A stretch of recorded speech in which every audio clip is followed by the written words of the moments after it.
কাশ্মীর নিয়ে সম্ভবত আরেকটি যুদ্ধ অনিবার্য হয়ে পড়েছে। এ যুদ্ধ পাকিস্তানের সঙ্গে ভারতের প্রাথমিকভাবে শুরু হতে পারে। আর সেটা যদি পরিপূর্ণ যুদ্ধ নাও হয়, মিনিমাম যদি সার্জিক্যাল স্ট্রাইক হয়, সেই সার্জিক্যাল স্ট্রাইকের যে পরিণতি, এটি আফগানিস্তানে ছড়িয়ে পড়বে, এটি ভারতবর্ষের মাটিতে ছড়িয়ে পড়বে এবং বাংলাদেশেও তার আঁচ লাগবে। এই যে ঘটনাটি হঠাৎ করে শুরু হলো, সেটা হলো পাকিস্তান, যেটাকে বলা হয় পৃথিবীর ভূস্বর্গ।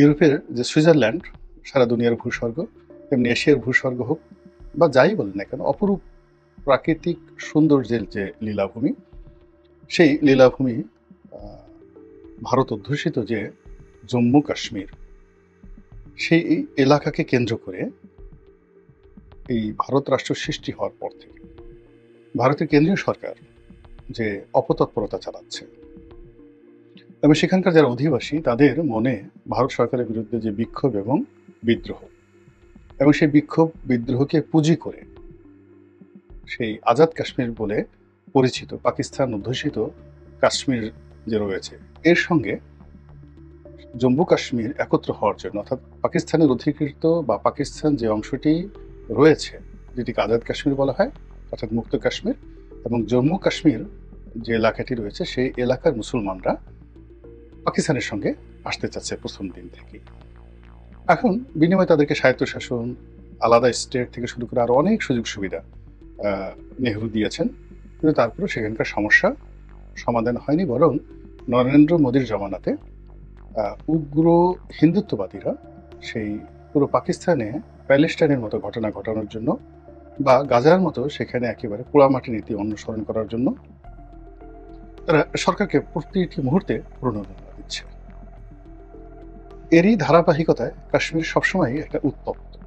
সেখানে যারা বসবাস করেন অভিজাত মুসলিম সম্প্রদায়, এবং কাশ্মীরের জনগণের 98% হলো মুসলিম জাতিগোষ্ঠীর বা মুসলিম ধর্মের অনুসারী। ভারতের মোট জনসংখ্যা অন অ্যাভারেজে 15% to 16% মুসলিম সম্প্রদায়। তো 15% কিন্তু অনেক। 130 কোটি যদি মুসলমান হন, তার 15% কত হয়? 13%। 13%-এর অর্ধেক 7, অর্থাৎ প্রায় 21 কোটি থেকে 25 কোটির মতো মুসলমান রয়েছে সমগ্র ভারতবর্ষে। বাংলাদেশের চেয়ে অনেক অনেক বেশি, এমনকি পাকিস্তানের চেয়ে বেশি। এখন সেই মুসলিম জাতিগোষ্ঠী বিভিন্ন জায়গাতে তারা সংখ্যাগরিষ্ঠ, কোথাও সংখ্যালঘিষ্ঠ। যেমন আপনি পশ্চিমবঙ্গের যে সমস্ত এলাকায় মুসলমানরা বেশি, সেখানে কিন্তু হিন্দুরা ঢুকতেও পারে না।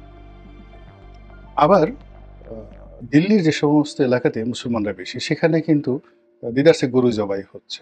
আপনি নিজামুদ্দিন আউলিয়ার মাজারের ওখানে গিয়ে দেখেন, দিল্লির মেহরুলিতে একই অবস্থা। আপনি যদি উত্তরপ্রদেশে যান, এলাহাবাদ, সেখানে মুসলিম সংখ্যাগরিষ্ঠতা রয়েছে এবং সেখানে সবকিছু তারা ডমিনেট করে, হিন্দুরা কিছুই করতে পারে না। কিন্তু যেখানে মুসলিমরা সংখ্যা লঘিষ্ঠ, সেখানে হলো হিন্দুরা নির্যাতন চালায়, যেগুলো আমরা পত্রপত্রিকায় দেখি। কিন্তু কাশ্মীরের বিষয়টা হলো আলাদা। ওখানে তারা কেবল সংখ্যাগরিষ্ঠ নয়, ওটা একক একটি রাষ্ট্র গঠন করার জন্য, মানে 98% মুসলমান, এটা তো সৌদি আরবও নেই, আফগানিস্তানও এটা নেই, বাংলাদেশে তো নেই। এই অবস্থা জম্মু কাশ্মীরে। ফলে এই অঞ্চলটি পুরো ভারতবর্ষের জন্য, যারা শাসক শ্রেণী তাদের জন্য একটা, যারা হিন্দুত্ববাদ প্রতিষ্ঠা করতে চায় তাদের জন্য একটা অ্যাটম বোমা।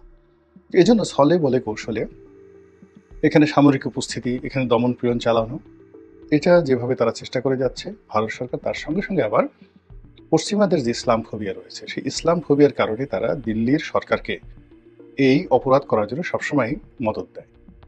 কাশ্মীরে জঘন্য হত্যাকাণ্ড, অর্থাৎ মোদী যখন ক্ষমতা এলো তখন সেখানে যে মিলিটারি সার্জেন্সি চালানো হলো, সেখানে প্রায় 8 লাখ সেই সৈন্যকে ডিপ্লয় করা হলো। আবার বলছে 8 লাখ। একটা কাশ্মীরের মতো একটা জায়গাতে যদি 8 লাখ মিলিটারি ডিপ্লয় করে, মানে বছরের পর বছর সেখানে সবকিছু বন্ধ করে দেওয়া হলো, পশ্চিমের একটা শব্দ করে। এই কারণ হলো ওই যে ইসলাম ফোবিয়া। আবার এখন ধরেন সারা দুনিয়াতে যেভাবে যুদ্ধের দামামা পাচ্ছে, যেভাবে গাজাতে সমস্যা হচ্ছে, যেভাবে প্যালেস্টাইনের সমস্যা হচ্ছে, জেরিকোতে সমস্যা হচ্ছে, রাফাতে সমস্যা হচ্ছে, মানে ছোট্ট একটা এলাকা পশ্চিম তীর গাজা, এই পুরো এলাকাটাতে অল্প একটু জায়গা, এই অল্প একটু জায়গাকে আলাদা আলাদা ভাগ করে পশ্চিম তীরকে দিয়ে দিয়েছে মাহমুদ আব্বাস, এবং তাকে টাকা দিয়ে, অর্থ দিয়ে ঠিক গাজাবাসীদের যে আশা আকাঙ্ক্ষা তার এগেনস্টে মাহমুদ আব্বাসকে দাঁড় করিয়েছে। তারাও যেটা একসময় পিএলও ছিল।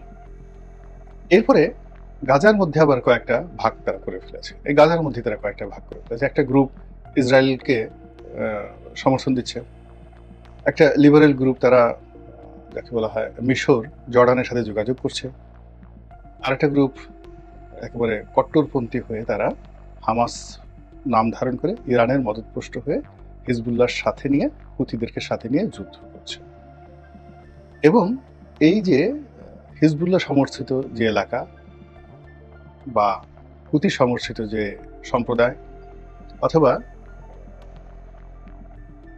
যাকে বলা হয় গাজাতে যারা শাসন কার্য পরিচালনা করছে বা করে যাচ্ছে, সেই যোদ্ধাদেরকে নির্মূল করার জন্য ইসরায়েল, আমেরিকা, মিশর এবং জর্ডান একসঙ্গে কাজ করছে। ফলে ফিলিস্তিনিদের যে ইতিহাস বা ফিলিস্তিন যে জাতিগোষ্ঠী একত্র ছিল, তার থেকে গাজাকে আবার আলাদা করা হয়েছে। এবং আলাদা করার পরে আবার এই গাজার মধ্যে বিভেদ সৃষ্টি করে 3টা গ্রুপ করে সেখানে হামাসকে আবার আলাদা করা হয়েছে। এবং গাজার এই টোটাল ফিলিস্তিনের মধ্যে যে সমস্ত এলাকা ছিল তার মধ্যে গাজা, এবং গাজা যখন ধ্বংসস্তূপে পরিণত হয় তখন আর একটা এলাকা ছিল রাফা, যেটা তুলনামূলকভাবে সেফ জোন ছিল। এর কারণ হলো রাফা একেবারে যাকে বলে ইসরায়েলের ঘাসোয়া। সেই রাফাতে গিয়ে যারা আশ্রয় নিয়েছে তাদের মধ্যে যেই মুহূর্তে হামাস অনুসারীদের সংখ্যা বেড়ে গেছে, অমনি সেখানেও এই যাকে বলা হয় গাজার মতো পরিণতি তারা করে ফেলেছে। তো এই যে পশ্চিমাদের মুসলমান বিরোধী কর্মকাণ্ড বা ইসলাম ফোবিয়া, এটা এখন তারা টানতে টানতে আবার এশিয়াতে নিয়ে আসতে চাচ্ছে। তারা চীনে দ্বৈত নীতি, উইঘর মুসলিমদেরকে তারা সাহায্য করতে চাচ্ছে। আবার রাশিয়াতে উল্টো, রাশিয়াতে ইউক্রেনের বিরুদ্ধে তারা আবার মুসলমান সৈন্যদেরকে ব্যবহার করছে। অর্থাৎ এখানে কসোভো থেকে লোক আনছে, তারপরে চেচেনিয়া থেকে যোদ্ধাদেরকে তারা ভাড়া করে আনছে, এমনকি বাংলাদেশ থেকেও অনেকদেরকে টোপ ফেলে তারা ইউরোপ নেওয়ার নাম করে হাজার হাজার তরুণদেরকে এই ইউক্রেন যুদ্ধে ব্যবহার করছে তারা। তো এই ব্যবহার করার পরে এদেরকে আধুনিক অস্ত্রের ট্রেনিং দিয়ে আবার পরবর্তীতে এদেরকে হয়তো আফগানিস্তানে পাঠাবে, বাংলাদেশে পাঠাবে, বলবে এরা আবার জঙ্গি। তো এই হলো পশ্চিমা নাটক। তো সেই যে পশ্চিমা নাটক, সেই নাটকের যে প্রেক্ষাপট এখন বাংলাদেশে তৈরি হয়ে গেছে। বাংলাদেশের দুটো সীমান্তে, অর্থাৎ সৈয়দপুর, শিলিগুড়ি এই এলাকাতে উত্তরবঙ্গে ভারতের সঙ্গে উত্তেজনা, সিলেট সীমান্তে উত্তেজনা, আর মায়ানমার সীমান্তে যা হচ্ছে এটা তো রীতিমতো যুদ্ধ অবস্থা। এবং এখানে ভারত, চীন, মায়ানমার এবং আমেরিকা সরাসরি এখানে খেলছে। আর এই খেলার মধ্যে হঠাৎ করেই যখন কাশ্মীরের এই এলাকা, যেটাকে বলা হয় পেহেলগ্রাম, তো পেহেলগাম এলাকাতে যে সন্ত্রাসী কর্মকাণ্ডটি চলল, ইতিমধ্যে প্রায় 30 জনের মতো নিহত হয়েছেন বলে খবর এসেছে। এবং এই কাজটি পাকিস্তানি জঙ্গিরা করেছে, লস্করে তৈয়বা এরকম বাকুনেটের সংগঠন, তাদের একটা অঙ্গ সংগঠন, লস্করে তৈয়বার অঙ্গ সংগঠন এই কাজটি করছে। এবং লস্করে তৈয়বার অঙ্গ সংগঠনের কর্মকাণ্ড বাংলাদেশে আছে বলে পশ্চিমা গণমাধ্যমে কিন্তু বহুবার প্রচার করা হয়েছে। অর্থাৎ আনসারুল্লাহ বাংলা টিম থেকে শুরু করে হরকাতুল জিহাদ, পুঁজি, এরকম অনেক প্রতিষ্ঠানগুলোর সাথে পাকিস্তানের অনেক জঙ্গি গোষ্ঠীর সম্পর্ক রয়েছে। তো কাজেই ভারত যদি এখানে পাকিস্তানের সার্জিক্যাল স্ট্রাইক চালায় এবং সেটা নিয়ে যদি পাকিস্তান কাউন্টার প্রোগ্রাম করে, অর্থাৎ কাউন্টার আক্রমণ তারা করে, এবং সেটা তারা করতে পারে, সেই যোগ্যতা তাদের আছে। এবং ইতিমধ্যে যারা আপনারা খবর পড়েছেন তারা দেখেছেন যে অনেকগুলো লঙ্কাকাণ্ড ঘটে গেছে এই গত কয়েকদিনে। পাকিস্তান ভারতীয়দেরকে বের করে দিয়েছে তাদের দেশ থেকে। ভারতীয় দূতাবাসের যে কর্মকর্তা 30 জনে নামিয়ে আনতে বলা হয়েছে, সেখানে মিলিটারি অ্যাটাচি যারা ছিলেন তাদেরকে বহিষ্কার করা হয়েছে। একই অবস্থা ভারত করেছে। ভারত তাদের দেশে যে সকল পাকিস্তানিরা ছিলেন ভিজিট ভিসাতে তাদেরকে 48 ঘন্টার মধ্যে দেশ ত্যাগ করতে নির্দেশ দিয়েছে। পাকিস্তানের যিনি সেনাপ্রধান তিনি বলেছেন যে কাশ্মীরের জন্য 2বার যুদ্ধ করেছি, লাগে আরো 10বার যুদ্ধ করব। কিন্তু এটা যদি তাদের সীমান্তে, অর্থাৎ ওয়েস্টার্ন ফ্রন্টে, ভারতের ওয়েস্টার্ন ফ্রন্টে এটা থাকতো, পাঞ্জাব ফ্রন্টে এটা থাকতো, কাশ্মীর ফ্রন্টে এটা থাকতো, তাহলে আমাদের কোনো সমস্যা ছিল না। এটা যদি আবার 1971 সালের মতো ইস্টার্ন ফ্রন্টে চলে আসে, অর্থাৎ পূর্বাঞ্চলীয় এলাকাতে চলে আসে, আমাদের শিলিগুড়িতে চলে আসে, আমাদের কলকাতাতে চলে আসে, আমাদের বেনাপোলে চলে আসে, আমরা কি এই ধাক্কা সামাল দিতে পারবো? কেন চলে আসবে?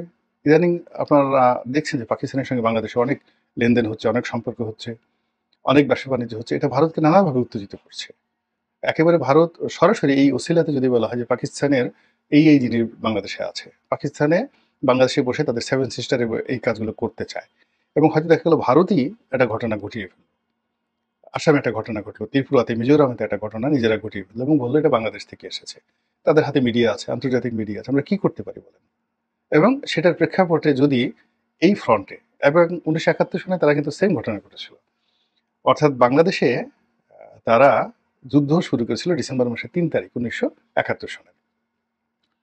এর আগ পর্যন্ত তারা লজিস্টিক সাপোর্ট দিয়েছে, কিন্তু তারা সরাসরি যুদ্ধে নেমেছে 3 তারিখে। কিন্তু এখানে যুদ্ধ, অর্থাৎ এই পূর্বাঞ্চলীয় কমান্ডে যুদ্ধ শুরু করার আগে তারা কিন্তু ওয়েস্টার্ন ফ্রন্টে তারা যুদ্ধ শুরু করেছিল, ভারত, অর্থাৎ পাঞ্জাব রেজিমেন্ট যেটাকে বলা হয়, ইন্ডিয়ার যেটা, ইন্ডিয়া তো পাঞ্জাব রেজিমেন্ট রয়েছে, পূর্ব পাঞ্জাব, পশ্চিম পাঞ্জাব, তো এরকম।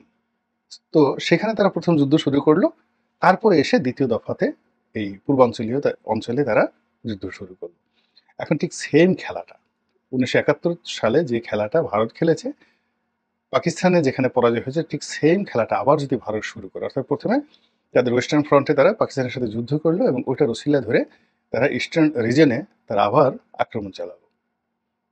আক্রমণ চালানোর পরে তারা বললো যে এখানে আমরা আমাদের নিজস্ব প্রতিনিধি, বিশ্বস্ত লোকজন বসাবো, আপনাদেরই জননেত্রী, আপনাদেরই বঙ্গবন্ধু কন্যা, জাতির পিতার কন্যা। আচ্ছা বলেন তো কেমন হবে নাটকটা?